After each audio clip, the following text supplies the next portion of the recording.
امروز 6 می سال 2017 هستیم. ما شاگردان استاد محمد علی طاهری برای حمایت از ایشون جلوی مجلس سوئد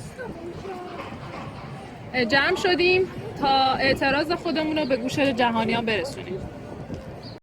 ما همه اینجا جمع شدیم برای که صدامون رو به گوش بقیه مردمی که خواهان آزادی هستن و خواهان آزاداندیش هستن برسونیم. چرا باید انسان‌هایی که در جوامع دیگه، در کشورهای دیگه باعث ارتقای دانش معنوی، باعث ارتقای سطح فرهنگی کشور میشن، در کشور ما تو زندان باشن؟ چرا باید کسایی که میتونن به مردم کمک کنن و کاری به جز آموزش ندارن تو زندان باشن؟ ما فکر میکنیم که این یک عمل بسیار غیر اخلاقی هستش و غیر انسانی.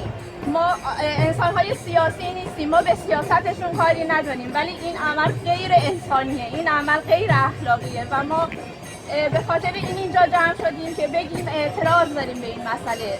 فقط نه استاد طاهری، همه آزاداندیشان، همه کسانی که به هیچ جرمی و فقط به خاطر اندیشه هاشون تو زندان هستن. ما شاگردان استاد محمد علی طاهری در سوئد هستیم و خواستار آزادی بی‌قید شرط ایشان از زندان هستیم. همچنین خواستار آزادی تمام زندانیان سیاسی عقیدتی که در حبسند هم هستیم.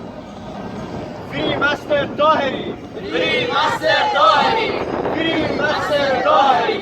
فری مستر طاهری! فری مستر طاهری! استاد محمد علی طاهری خواستار آزادی استاد عزیز جانمان هستیم و اعتقاد بر این داریم که جای اندیشه در زندان نیست. شاگردان استاد محمد علی طاهری در سوئد هستیم و خواستار آزادی بی‌قید و شرط استاد و همچنین تمام زندانیان سیاسی عقیدتی که در حبس هستند ما هستیم و خواستار آزادی استاد عشق هستیم. مستر فری طاهری.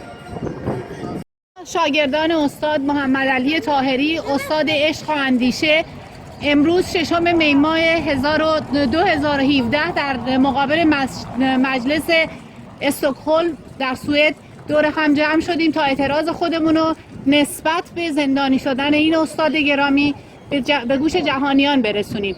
امیدمون آزادی تمام زندانیان سیاسی و دربند و نواندیشانه. به امید آزادی همه نواندیشان و استاد عزیزمون استاد طاهری استاد عشق و اندیشه. شیر پیروز است! استاد عشق را آزاد کنید! استاد